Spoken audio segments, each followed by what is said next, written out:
소녀들에겐 꿈이 있었다. 너무나 간절해서 더 소중했던 꿈이 있었다. 장래 희망은 수학 교수였어요.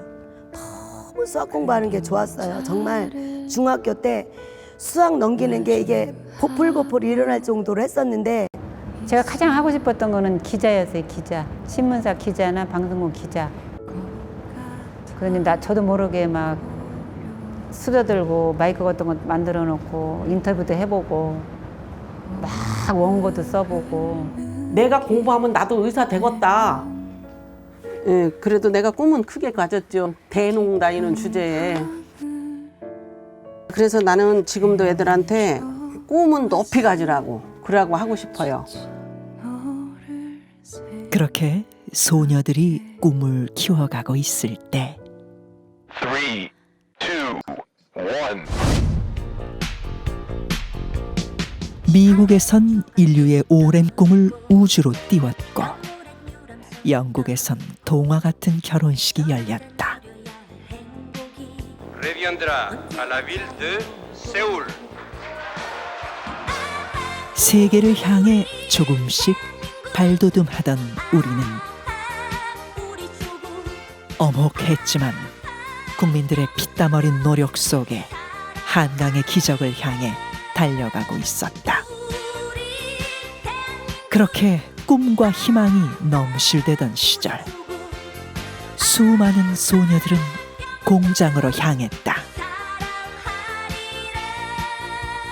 그들은 왜 그곳으로 간 걸까?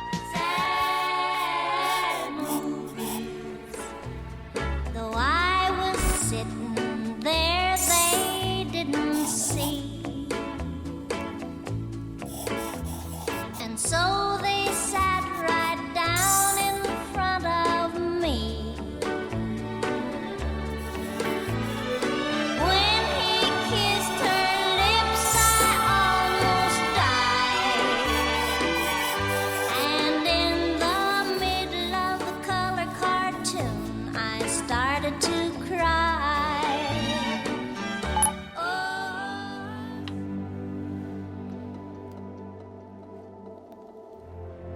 우뚝 솟은 아파트 숲이 화려한 야경을 자랑하는 이곳. 그래서 요즘 청주의 강남이라 불린다는 복대동은 20여 년 전만 해도 사뭇 다른 얼굴을 하고 있었다.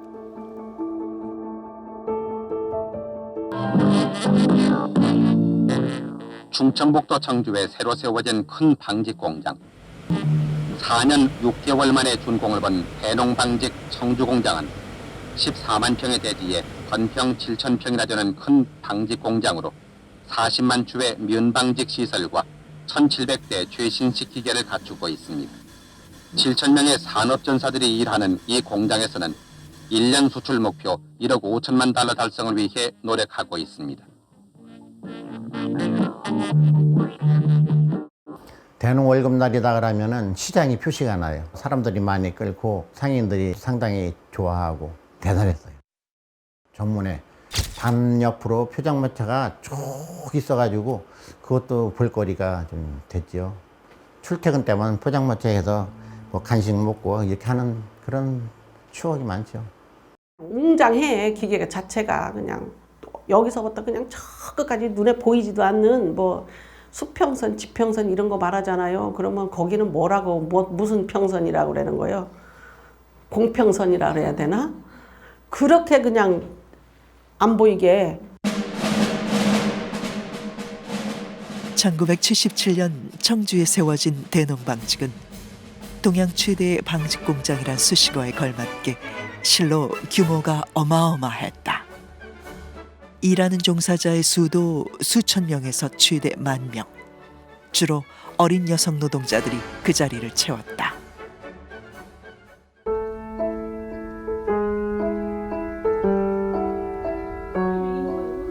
요즘 손주 재롱 보는 재미에 푹 빠진 명옥 씨. 그 어느 때보다 편안하고 행복한 일상을 보내고 있는 그녀는 40년 전 바로 그 거대한 방직 공장에서 일하던 소녀였다. 태풍 소나기 소리 그 소리 마냥 그냥 착착착착착착 해갖고 뭐 1공장 2공장 뭐 돌아가니까 보통 애들이 다 뛰는 거예요. 전부 다 뛰는 거예요. 거기가 밥 먹고도 뛰고 밥 먹으러 올 때도 뛰고 교대를 해줘야 되잖아요. 기계를 밥 먹고 뭐 차 마시고 이런 세상이 아니에요. 그냥 지금 진짜 한 가지 소원은 풀었지. 이제 시간이 제일 많은 거.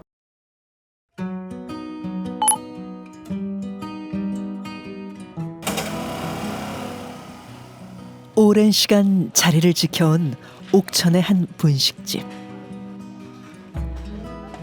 오늘도 연두 씨는 쏟아지는 주문을 받느라 분주하다.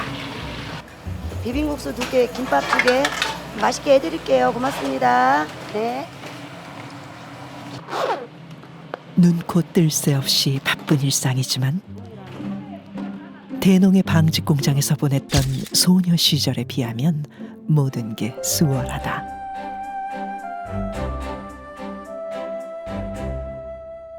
정말 더웠어요. 더워서 제가 주방에서 일하고 지금도 더위를 안 타요. 내가 대농에서 일할 때는 그 선먼지 속에서 일했는데 이까짓 게 뭐가 더워. 이런 게 살면서 순간순간 스치고 가면서 아이고 그래 이건 더운 것도 아니지. 선풍기도 돌아가고 에어컨도 돌아가고 하는데 이건 더운 게 아니지. 어린 소녀들에게 방직 공장의 작업 환경은 너무나 가혹했다. 무더위 속에 떠다니는 손먼지와 싸우며 하루 종일 서 있어야만 했다. 기계는 24시간 돌아가니까 그 기계에 실 끊어진 거를 탁 잡아갖고 이어줘야 되니까 그거를 천천히 잡으면 손을 다 대요. 손바닥에 항상 노란 뚝살이 배겨 있었죠. 이게 뜨거운 거를 손으로 이렇게 해서 잡아야 돼요. 두 개가 지문이 거의 없어요. 그래서 이제 주민등록증을 만들러 갔는데 지문이 안 찍히는 거예요. 그냥 이렇게 딱 보기에도 막 하얀 손먼지가 막 날아다니는 게 보일 정도로 좀 많이 났었죠. 그 영향인지 지금도 기관지가 그렇게 썩 좋지는 않아요. 기성복의 유행으로 서구 시장의 수요가 점점 커지면서 우리 소녀들이 만든 실과 천은 지구 반대편으로 날아갔다. 우리나라 방직 산업의 역사는 일제 강점기에 세워진 조선 방직에서 시작된다. 이후 민족 자본으로 만들어진 경성 방직을 비롯해 방직 공장들이 하나 둘 생겨났고 국가주도 수출주도의 산업화 과정에서 정부는 방직 산업을 집중 육성하게 된다.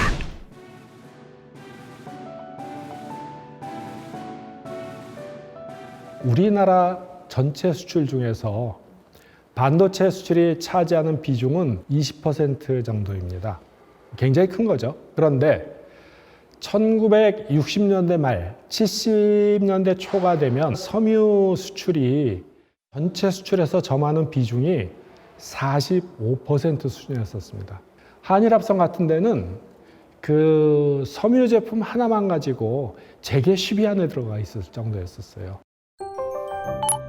연두 씨가 고향집을 찾았다. 엄마 좋아하시니까 엄마 맛있게 쪄드리자. 잘 계셨어? 반찬을 그만히 갖고 와. 엄마 좋아하는 거. 오늘도 정성스럽게 음식을 잔뜩 준비해 왔다. 같이 끓여서 싣고 온 거야. 요대로 끓여서 잡사. 그리고 어릴 때부터 늘 엄마를 먼저 생각했던 속 깊은 딸. 그래서 어머니에게 연두 씨는 가장 아픈 손가락이다.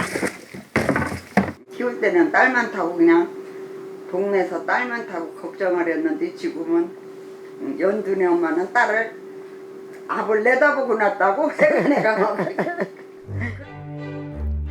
일남 육녀, 딸 부잣집 셋째 딸. 살림은 어렵고 아버지도 아프셔서 힘든 어린 시절을 보냈다. 기억나 엄마? 나 지게도 많이 져다가 그거 해다 놨는데 아버지 그때 다쳐갖고 나무도 해다가 놓고 막 학교 다니고 그랬는데. 나무를 했댈 때라 응. 연탄도 안 되고 몸시 살아서 새끼들 고생만 많이 시켰지 뭐. 초등학교를 졸업하고 나서는 어차피 중학교를 못 갔으니까 새벽 6시에 일어나서 밤 12시까지 밥 먹는 시간, 화장실 가는 시간 빼고는 종일 배를 짰어요. 그렇게 하면서 동네 사람들이 쟤는 사람이 아니고 귀신이다.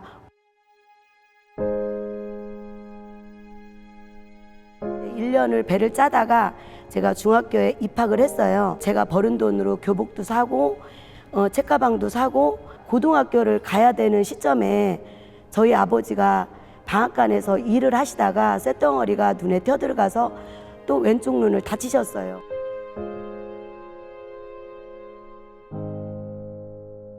아직도 간직하고 있는 낡은 카세트. 테이프 속엔 앳된 목소리를 한 어린 연두의 고민과 갈등이 고스란히 담겨 있다. 안녕하세요. 3학년 8반 김현두예요. 어머님에 의해 간신히 꾸려나가는 우리 집 살림. 동생들은 줄줄이고 벌어들이는 사람은 없고 망설이고 망설인 끝에 어느 날 저녁 식사를 마치고 부모님 앞에 입학 희망팍 조사용지를 내밀었어요. 눈물을 글썽이며 아무 말씀도 하지 못하시며 고개를 돌리던 두 분의 모습. 입학 문제가 나올 때마다 오늘은 집에 가서 어깃장을라도 부려 나도 입학해야지 하며 냉정하게 결심하고 대문을 들어서면 반가운 표정으로 맞이해 주시는 두 분의 모습. 저는 절로 벙어리가 돼버렸습니다. 절망에 빠진 소녀들에게 방직 공장은 뜻밖의 새로운 희망이 되어주었다. 라디오에서 동양에서 제일 큰 공장, 부지가 14만 평 되고 대농운동장을 국가대표 차범근이 와서 뛰고 싶어하는 운동장이 있고 학교가 있고 졸업만 하면 관리부로다가 취업도 시켜주고 그게 라디오에서 들었어요. 대농과 한일합섬 등 여러 대기업체들도 자체 야간학급을 마련해 줌으로써 생산과 관리 기술의 향상을 통한 근로자의 자질 향상을 꾀하고 이들에게 산업 여군으로서의 긍지와 사기를 높여주고 있습니다.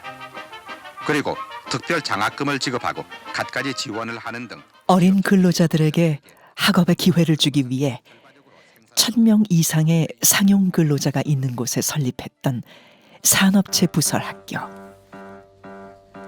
가난해서 여자라는 이유로 배움의 끈을 놓친 소녀들이 방직 공장으로 향한 데는 다시 공부할 수 있다는 희망이 큰 이유가 됐다.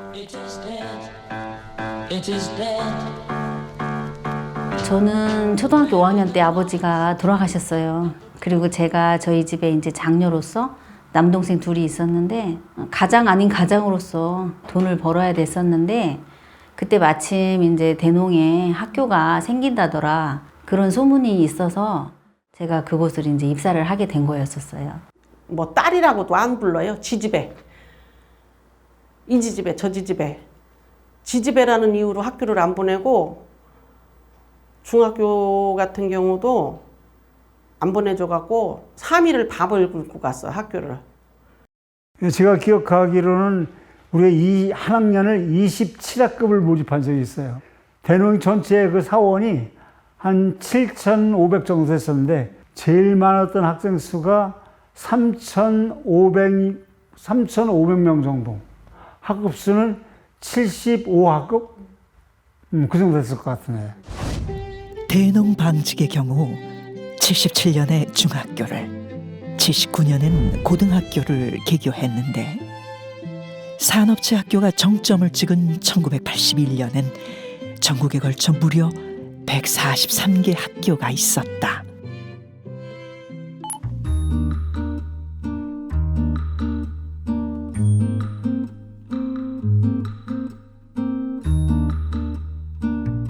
경기도 양주에서 부동산 중개업을 하는 명순 씨. 지금 빨리 팔아야 하는 입장이기 때문에 이제 법이 바뀌어서 법 때문에 이분들도 늘 노력하는 삶을 살아온 명순 씨는 41살의 자격증을 따고 공인중개사가 됐다.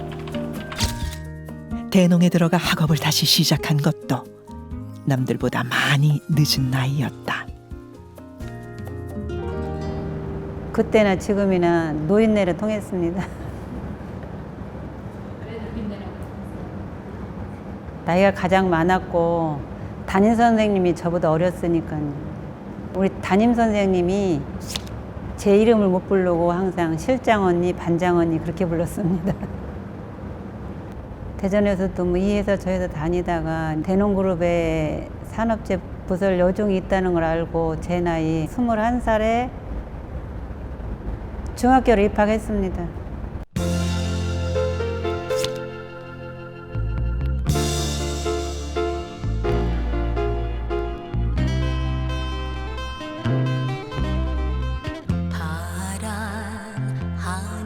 굳게 닫혔던 교문을 스스로의 힘으로 열고 소녀들은 꿈에 그리던 교복을 입었다.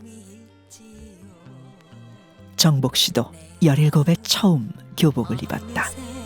피어나는 꽃 한 송이 그 하얀 교복에 이렇게 카라가 이렇게 넓게 이렇게 생긴 그런 교복을 입고 밑에는 이제 곤색으로 된 이렇게 이제 스커트였는데 그때 너무 좋았어요. 뭐 그냥 들떠서 다녔어요. 발이 땅에 안 닿게 그렇게 좋더라고 아주. 교복은 소녀들에게 잃어버렸던 희망이었다. 고등학교 1학년 입학해서 얼마 안 돼서 교복 자율화가 됐어요. 전두환 대통령 시절에. 그리고 이제 한 달 정도 지나니까 한 99%가 사복을 입고 다니더라고요. 근데 저는 졸업할 때까지 저 혼자 교복 입고 다녔습니다.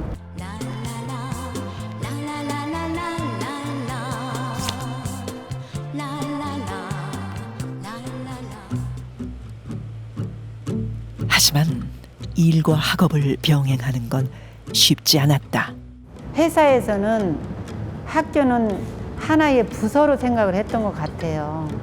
생산에 경쟁이 붙잖아요. 뒤처지다 보면 간부들한테 또 혼나고 하다 보니까 제가 조금 기계에다 손가락을 다쳤었어요. 사고는 드물지 않았다. 다쳤어도 숨겼던 것 같아요.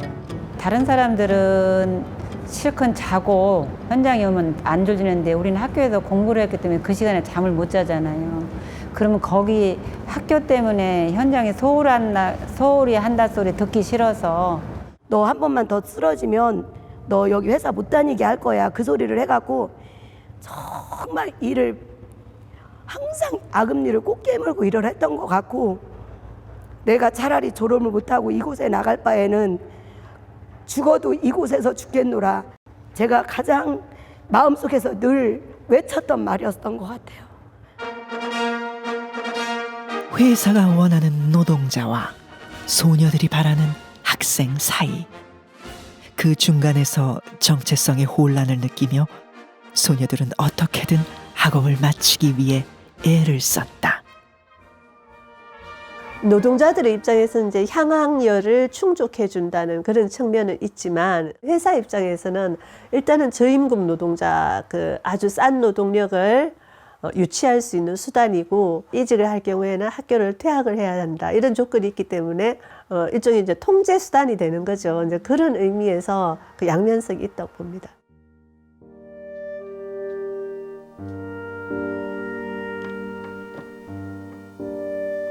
장롱 속에 고이 간직해둔 빛바랜 일기장엔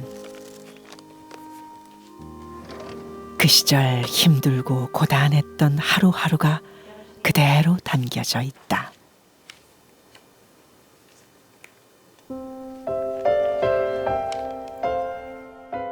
연두 씨는 날마다 일기를 쓰면서 차마 밖으로 꺼내놓을 수 없는 마음들을 털어놓곤 했다. 아주 오랜만에 펼쳐본 일기. 그런데 일기를 들여다보던 연두 씨 표정이 점점 어두워진다.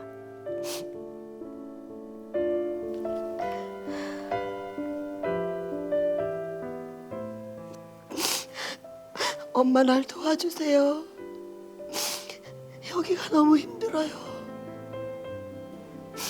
엄마 연두를 살려주세요. 너무너무 힘들어요. 참아야 하는데 참을 수가 없어요. 너 이렇게 써있어.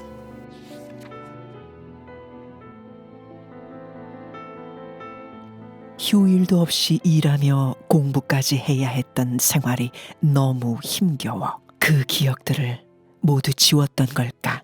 나는 그렇게 내 기억에는 그렇게 힘들지 않았다고 생각을 했는데 내 속마음이 일기장 속에 다 고스란히 있더라고요.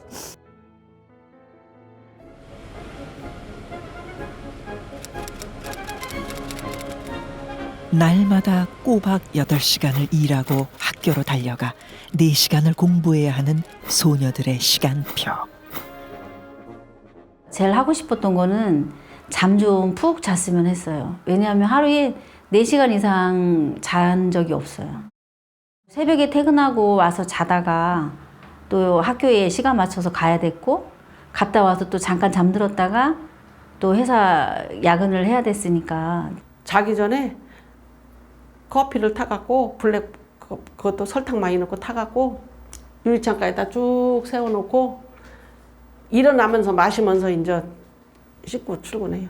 필요한 도구를 넣으려면 짧은 앞치마를 입었는데 거기에 항상 제가 학교에서 공부했던 그 중요한 내용을 적어갖고 그걸 항상 넣고 일을 하면서 그걸 꺼내서 이렇게 보고 시험 볼 때는 화장실에서 그거 이렇게 애우고 달달달달 애우면서 정말 너무 피곤할 때는 그 순간에 잠이 들어서 앞으로 콕 쑤셔박혔을 때 그게 제일 힘들었던 것 같아.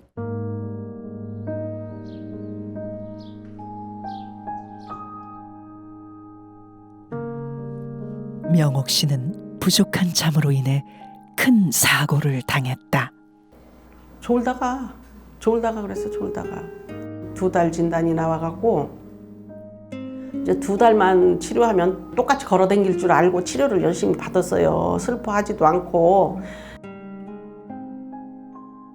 2달 또 연기되고 또 2달 연기하고 나서 이제 상처는 치료됐는데 걸음을 걸을 수가 없는 거예요. 멀쩡한 애들도 3년을 버텨내기가 힘든데 일단 다리가 장애가 있는데 또 얘가 3년을 버텨낸다는 것이 그 쉬운 일이 아니거든요.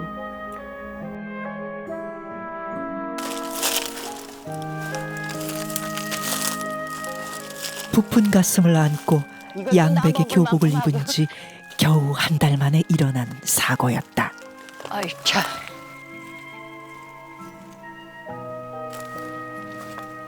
가난 때문에 딸을 공장으로 보내야 했던 어머니는 억장이 무너져 내렸다. 다쳤을 때 큰 고무를 붙들고 그냥 이 멀쩡한 자식 이거 나가지고 정신맹그러 어떡하느냐고 싹 붙들고 마냥 울었지 뭐 마냥. 아이 뭐 그때같이 시방도 마음이 맨날 가슴에 맨날 그 안 잊어버리고 맨날 속이 아파요. 그럼에도 씩씩하게 그 자리로 돌아가 학교를 마친 딸이 어머닌 고맙고 미안할 뿐이다. 먹을까 이거? 교복 차려입고 오면 이쁘지? 이뻤어? 응. 늘씬한 게. 난 거울을 안 봐서 늘씬한지 이쁜지도 모르고 살았어. 거울 볼 시간도 없어갖고. 여기서 살아봤자 내가 엄마같이 밖에 못 살잖아. 잘 나갔지? 잘 나갔지? 응, 속상해 하지 마. 잘 나간겨.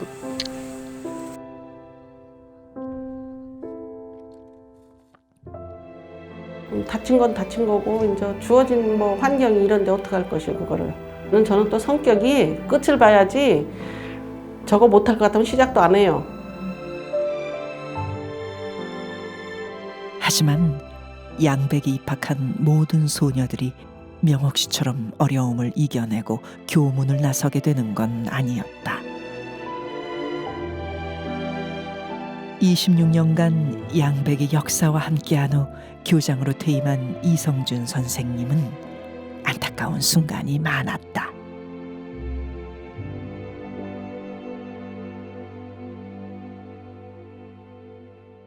그만둔 학생들이 1학년 때 한 20% 정도, 2학년, 3학년 올라가면서 10%, 그러면 전체를 졸업할 때는 입학 인원의 한 30%가 탈락을 하는 거죠, 중간에. 그만둔 학생들은 과연 어디로 갈 것인가? 누가 보호해 줄 것인가? 그 생각하면 너무나 마음이 아프죠. 지금도 그 생각을 하면은 제 마음이 너무 아프는 거거든요. 공부에 대한 갈망 외에도 소녀들을 버티게 한 힘은 또 있었다. 바로 가족. 월급을 타면 살림에 보태야 하거나 집안의 실질적인 가장인 경우가 많았다.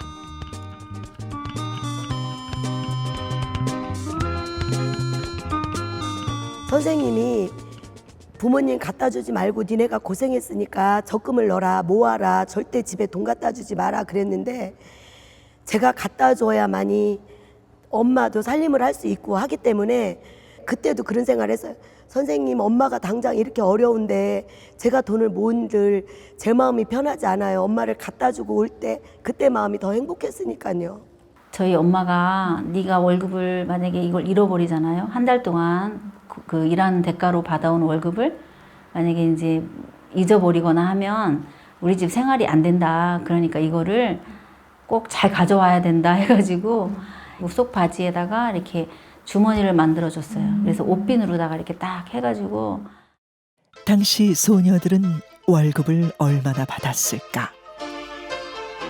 제가 기억하기로는 77년도 그때 학교 들어갔을 때는 한 5만 원 정도 받았던 것 같고 해마다 조금씩 올라가가지고 한 5만 원 얼마 받았던 것 같아요. 5만 원 받는 게 5만 원짜리 수표 한 장 나오는 게 소원이었으니까. 시내버스 요금 90원, 자판기 커피 한 잔은 겨우 100원이던 시절이었지만 자신을 위해 쓸 돈은 많지 않았던 소녀들. 경제 성장이라는 깃발 아래 시대는 그들에게 산업 여군 혹은 여공이라는 이름표를 달아주었다. 그러나 소녀들은 그저 각자의 사연 속에서 최선의 길을 선택하고 걸어왔을 뿐이다. 그리고 지금도 우리 사회 곳곳에서 자신의 길을 묵묵히 걸어가고 있을 것이다. 국가와 그 기업에 의해서, 자본에 의해서 저임금을 받으면서 희생되었다.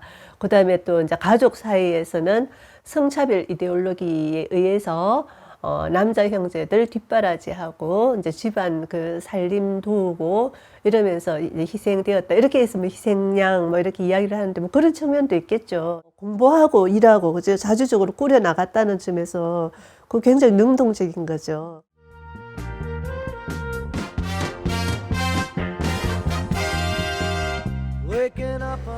그렇게 자신의 삶을 개척해온 또 다른 소녀. 19의 주원 씨는 그 시절 양백을 발판으로 조금 다른 꿈을 꾸고 있었다. 그녀는 대학에 진학하기로 결심했다. 저는 책 읽고 대화하고 뭐 이런 걸 참 좋아했었어요. 산업체 학교에서 곧바로 대학에 진학한다는 건 쉽지 않은 일이었다. 우리는 여상이기 때문에 인문국어를 못 봤잖아요. 모르는 게 더 많잖아요. 답답한 거예요. 시간은 정해져 있고 시간은 없고 잠을 안 자고 쪼개서 하는데도 그게 다 공부를 못 하잖아요. 그러니까 그때 너무 속상하고 너무 많이 힘들었었어요. 고등학교 3학년 때는 30분씩밖에 안 자고 다녔어요. 왜 그런 고생을 선택했을까? 그렇게 안주하고 싶지가 않았었어요. 포기를 하면 그 삶밖에 못 살잖아요. 그러니까 나는 정말 열심히 살아서 그러니까 내 위치를 좀 높이고 싶었었어요. 다른 누구의 삶도 아닌 나의 삶이기에 주저앉고 싶지 않았던 주원 씨는 결국 원하는 목표를 이루었다. 네, 잘 어울리세요 고객님한테. 영어를 제일 좋아하니까 당연히 영어 교육과를 갔고, 그리고 이제 졸업을 하고 그냥 취업을 했죠. 중학교를 졸업하니까 고등학교가 가고 싶고, 고등학교를 졸업하니까 대학교가 가고 싶고, 네, 6년 전에 대학교 졸업했습니다. 14년도에. 꿈을 향해 달려가는 길은 비록 험해도 소녀들의 곁엔 벗이 있었다. 저보다 6살 많은 명순 언니가 계셨는데 언니는 방을 얻어갖고 있었어요. 그러면 힘들 때 언니한테 가서 이야기를 좀 많이 했어요. 누워서 언니 팔을 비고 현주는 왼쪽에 저는 오른쪽에 누워서 하면 언니가 막 호되게 야단을 쳤어요. 막 이제 저희가 너무 힘들어하면 그랬던 것 같아요. 언니가 진짜 호랭이같이 무서웠는데 금세 또 풀어지고 또 언니랑 막 깔깔깔깔 웃고 언니 집에서 밥 해먹고 언니가 해주는 밥 먹고 그렇게 사는 게 거의 좀 그 생활에 가장 행복했던 것 같아요. 양쪽 팔을 베고 누워서 이쪽 연두 바라보면 현주가 질투하고 현두 바라보면 연두가 질투하고 지금 생각하니까 그때는 제가 걔네들을 선도한다고 생각을 했는데 지금에야 생각하니까 걔네들 부러움이었었던 것 같아요. 그런저런 마음들도 다 지나고 보니 우정이었다. 그때 3학년 때 이선희의 제2에게라는 게 유행했었거든요. 근데 선생님이 가방 검사를 하다가 그게 나왔어. 가사 써놓은 게. 그러니까 걔를 불러갖고 막 야단을 치는 거예요. 이놈이 어떤 놈이냐고. 이럴 줄 알았다고.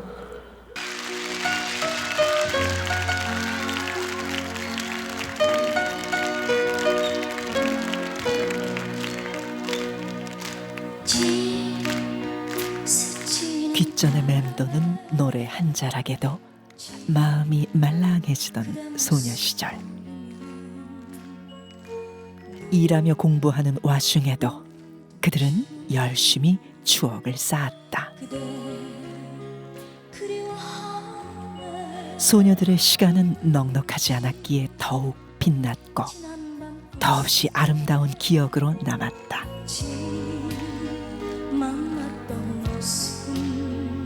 그리고 이제 수학여행을 한 여름에 갔거든요. 그래서 3교대를 다녔어요. 그래서 회사 전체가 노는 때는 오로지 여름 휴가 때. 그래서 이제 코스가 무조건 설악산이었어요. 설악산에 가서 뭐 흔들바위도 보고, 울산바위도 보고, 경포도 해수욕장 가가지고 해수욕도 하고. 꼬불렁꼬불렁 한꺼번에 많이 가는 차도 그때는 차도 많은 시절도 아니지만 한 줄로 나란히 서서 17대가 가봐 똑같은 차가 장관이죠. 선생님들 물에 빠치는 거 여럿이 돌아갈 수 없어 더욱 그리운 순간들. 배꼽에 사인펜으로 막 하트 그려놓고 치약 갖다가 막 칠해놓고 어쨌든 얼굴에 막 일찍 자는 친구들 얼굴에 막 그려놓고 솔밭공원이라는 곳으로 소풍도 갔었고 또 뭐 가을이면 시화전 같은 것도 했어요.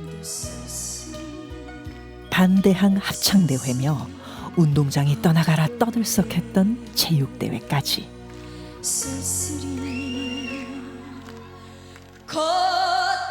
양백은 소녀들에게 남부럽지 않은 학창시절을 선물해 주었다. 그렇게 3년의 시간을 보내고 연두가, 명순이가, 그리고 명옥이가 교문을 나섰다. 지금 생각하면 참 꿈만 같죠. 꿈만 같고 되돌아가고 싶고 그 시대가 그 학교를 다시 가보고 싶고. 저는 졸업할 때 정말 의미가 깊었죠. 아, 내가 이 대농이라는 회사가 없었으면, 이 학교가 없었으면, 이 선생님들이 없었다면 내가 과연 고등학교 졸업장을 손에 쥘 수 있었을까? 거기 졸업해서 이 세상 어느 곳에 가서든 다 구석구석에서 자기 자리에서 최선을 다해서 사는 우리 양백인들이 다 건강하고 양백을 부끄러워하지 않고 최선을 다해주길 바라죠. 졸업장을 품에 안은 지도 벌써 37년이라는 시간이 흘렀다.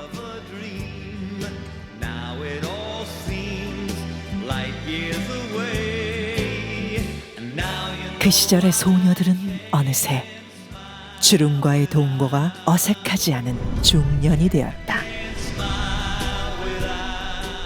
나는 청주를 한 10년 만에 온 것 같아. 저기 머리 조금 보이는데 거기가 우리 대농 자리였던데요? 그러지 거기 막 아파트 높은 고층 아파트니. 그녀들이 학창 시절을 보냈던 곳은 이제 빽빽한 아파트 숲과 반도체 공장이 자리하고 있다.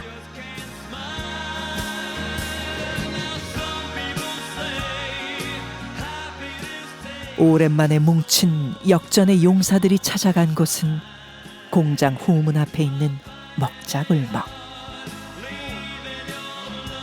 그래도 이게 남아 있네. 그러니까 여기가 쫄면집이 쭉 있었잖아. 쫄면집이었고 여기가 튀김집이었고 여기 목자골목 옛날에 그 자리 그대로 있네. 이거 사 먹으려면 세상에. 후문에 안 내버리니까 내가 가짜 사인도 참 많이 해줬는데. 언니가? 가짜 사인. 사인 있어야 나왔잖아. 선생님 사인이 있어야 나오는 거야? 응. 담 너머에서 서로 이렇게 주고받고 한 거지. 그래? 옛 영화는 사라지고 쇠락했지만 깃들어 있는 추억은 그대로다.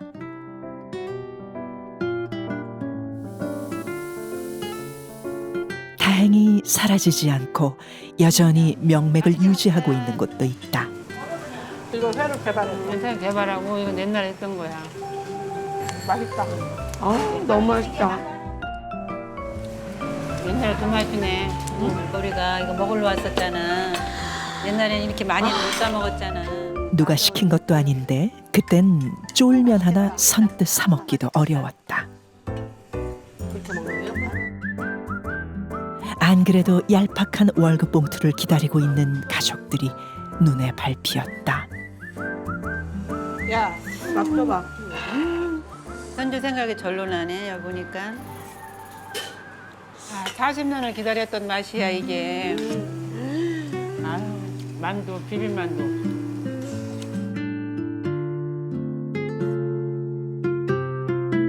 세 사람이 함께 다녔던 학교는 이제 사라지고 표지성만 덩그러니 남았다. 재계순위 34위인 대농그룹이 결국 미도퍼만 남긴 채 해체되게 되었습니다.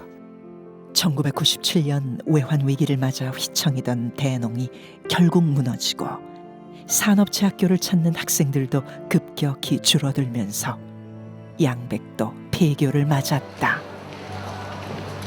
그런 어려운 일을 감당하면서도 여러분들이 또 배움의 열망을 갖고 학교를 등교하던 여러분들의 모습이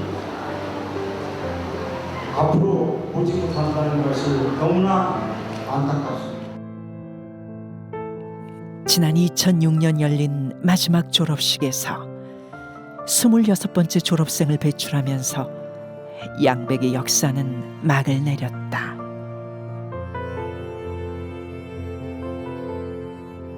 일터이자 배움의 터였던 공장과 학교가 흔적도 없이 사라지고 말았다.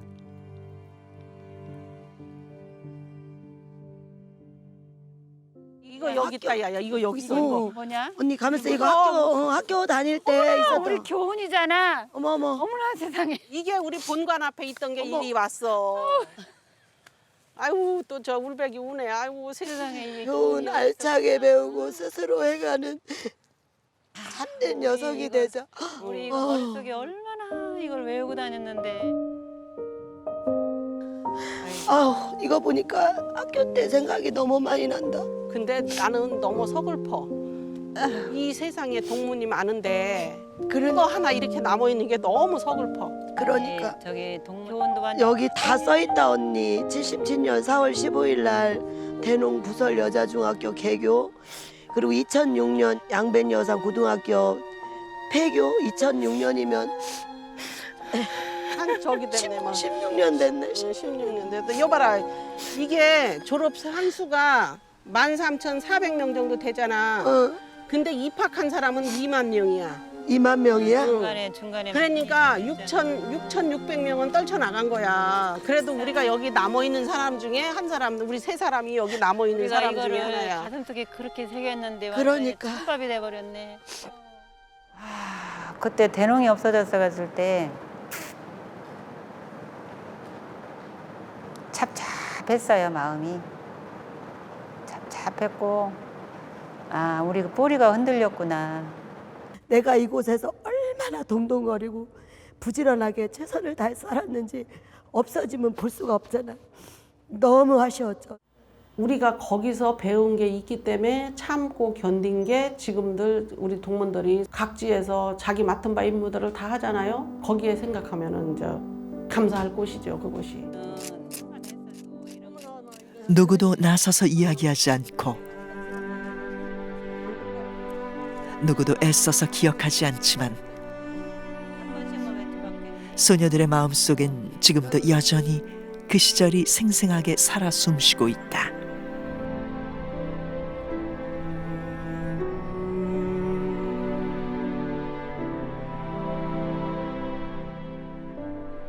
오늘도 제 몫을 다하고 저물어가는 태양처럼 하루하루 누구보다 치열하게 자신의 삶을 살아냈던 양백의 소녀들. 아우 더 빨개진다, 더 빨개져. 아우 원래 진짜 붉은 태양이네. 우리는 늙어가는 것이 아니라 원래 익어가는 것이야. 조거도 한번 불러보고 싶고. 불러봐. 누가 못 부르게 말려? 요요이 무심천 굽이 흐르는. 어머, 언니 잘하신다. 크고도 풍요한 푸른 터전에 37년이 지난 지금도 또렷하게 기억하고 있는 교가처럼 양백은 그들의 인생에 빛나는 한 페이지로 남아있다.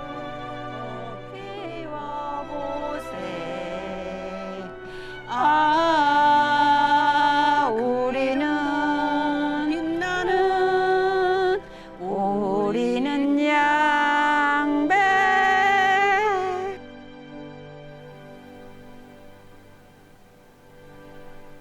3 o'clock in the morning and it looks like it's gonna be another. 누구에게나 소중하고 그리운 여고 시절. To your dreams and getting very low. Wondering what I can 그때 그 17의 명옥이는 얼마나 많은 말들을 삼키고 얼마나 많은 것들을 참아내며 살았을까.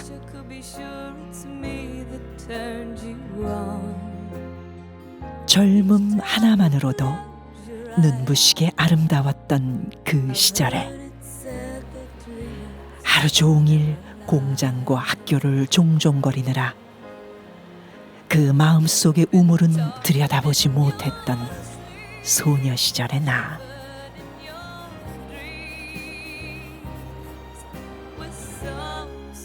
기억나니? 소나기 몰아치듯 착착착착 24시간 돌아가던 방적기계, 온종일 눈썹에 매달려 있던 손먼지, 연하던 어린 속에 베인 노란 뚝살, 그 시절 내 이름은 지지배. 그래도 나에겐 교복이 있었지. 함께 나눠 먹을 쫄면이 있었지. 내 이름을 불러줄 선생님이 있었지.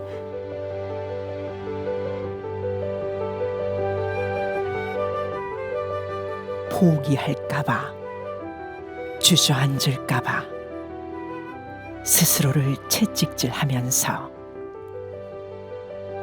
한 번도 어루만져주지 못했던 그 시절의 소녀들.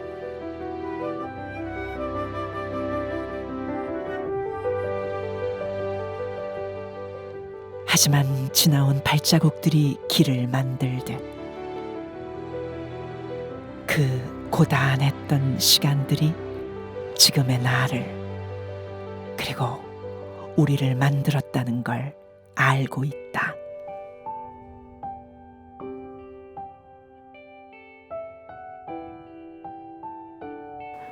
양박에서 내 이름은 비로소 신명옥이었다.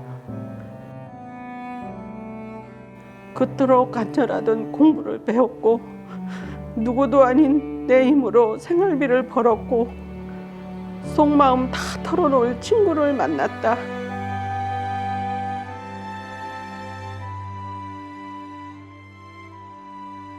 정말 고생 많았다. 너 참 장하다. 17의 명호가.